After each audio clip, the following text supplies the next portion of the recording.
চোখ রাখলেই দেখা যাচ্ছে হলুদ ট্যাক্সি, আবার কখনো ট্রাম, আবার চোখের পলক ফেলতেই পাল্টে যাচ্ছে দৃশ্য। দেখা মিলছে বর্তমান অর্থাৎ মডার্ন কলকাতার কিছু ঝলক।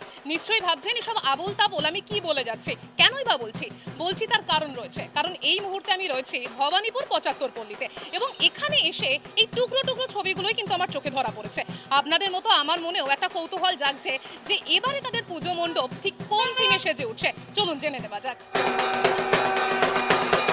কলকাতা একদিন কল্লোলিনী তিলোত্তমা হবে, তবুও তোমার কাছে আমার হৃদয়। এই যে কবি জীবনানন্দ দাশের এই যে কথা, তো ওটাকে নিয়েই আমার কাজ। কারণ কলকাতাই হচ্ছে কি আমার বছরের থিম।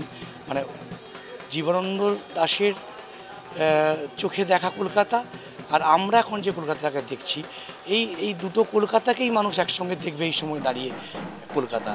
তো সেটা এই ৭৫ পল্লী ভবানীপুর যে এলাকায় কাজটা করছি, একদম এটাও হচ্ছে কলকাতার মধ্যে একটা পুরানো একটা আর্কিটেক্ট, সব কিছু মিলিয়ে সব কিছু রয়েছে। তো আমার মনে হচ্ছে সেটাকে যদি একদম সাইট স্পেসিফিক হিসাবেই তুলে ধরি মানুষের কাছে, যে আমরা এই গলিটাকে চেনা গলি কিন্তু একটু অন্যরকমভাবে প্রেজেন্ট করলাম, সেইভাবেই হচ্ছে কি ভাবছি আর কি পুরো ব্যাপারটাকে। হীরক জয়ন্তী বর্ষে এস নিউজের আপনাদের পক্ষ থেকে আমাদের সকল দর্শনার্থীদের শারদীয়ার প্রাচারীদের প্রীতি শুভেচ্ছা নমস্কার জানাই।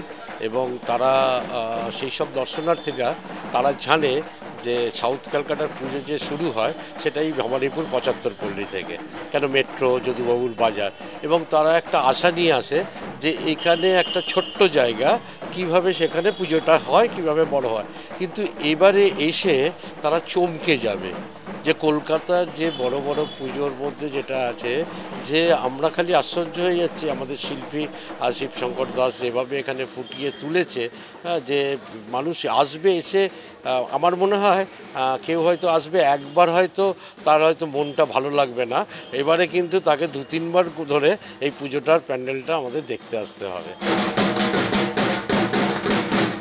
দেখছি মণ্ডপের মধ্যে থিমে এটা হচ্ছে ট্রাম দেখতে পাচ্ছি, কোথাও আবার কি আমাদের যে হাইওয়ে গুলো সেটার কোথাও একটা স্ট্রাকচার উঠে আসছে, একটু যদি এক্সপ্লেন করতেন এগুলো। ওটাই ওইভাবেই একেবারেই হাইওয়ে, যে এত এই মা ফ্লাইওভার থেকে শুরু করে এত কিছু, কলকাতা শহরটাকেই যে ফ্লাইওভার দিয়ে জুড়ে ফেলা, বিভিন্ন শপিং মলগুলো তৈরি হয়ে যাওয়া, বিভিন্ন ফ্ল্যাট কালচারটা, তার দিয়ে যে আর্কিটেক্ট সেগুলো চলে আসা, আমার মনে হচ্ছে যে সেটাও এটা কিন্তু কলকাতার দৈনন্দিন জীবনের সঙ্গে আস্তে আস্তে করে জড়িয়ে যাচ্ছে। ফলে সেটাও আমরা যেভাবে নিচ্ছি, আর এক সময় কলকাতাটাকে কবি জীবনানন্দ দাশ যেভাবে কলকাতাটাকে নিয়েছে সেভাবে, সেটা দুটোকে কোথাও একটা একসঙ্গে মেলানোর চেষ্টা করছি। আসলে কলকাতা কোনোদিনও চেঞ্জ হয়নি, তার নিজেটা গতিপথেই কিন্তু চলছে এবং আরও এগিয়ে যাবে, আরও শ্রীবৃদ্ধি ঘটবে। এইভাবেই হচ্ছে কলকাতাটাকে আমরা পেতে থাকবো, কারণ বাঙালির কাছে, সব মানুষের কাছে, সারা পৃথিবীর কাছে কলকাতা কলকাতাই। এবারেও একেবারে অপুর সারিতেই থাকবে ভবানীপুর ৭৫ পল্লী। হ্যাঁ, দেখুন, আমরা একটা বলি যে ভবানীপুর একটা তো পুরনো আমাদের কলকাতার একটা নামী শহর, এখানে স্বনামধন্য সব ব্যক্তিরা আছেন, এবং এখন সর্বোপরি আমাদের মাননীয় মুখ্যমন্ত্রী দিদি এই ভবানীপুরেরই বাসিন্দা।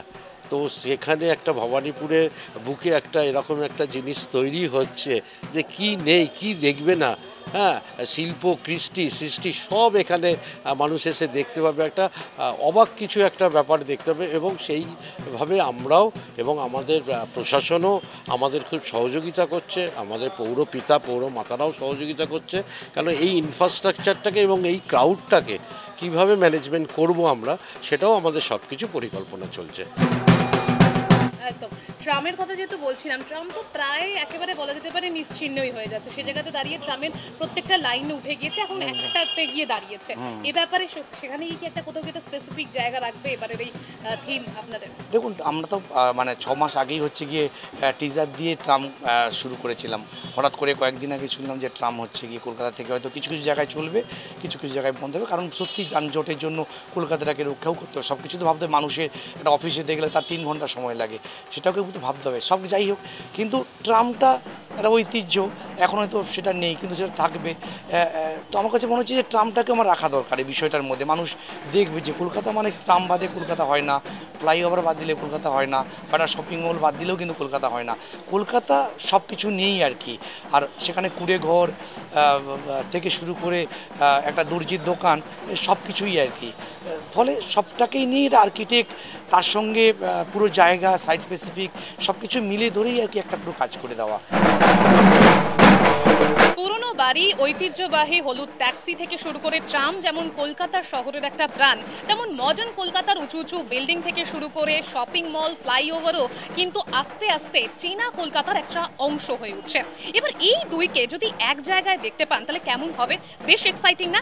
এবারে কিন্তু সেই মিলনস্থলী হয়ে উঠতে চলেছে ভবানীপুর 75 পল্লী পুজো মণ্ডপ। ক্যামেরায় অশোকের সাথে রিয়া রিপোর্ট, এস নিউজ।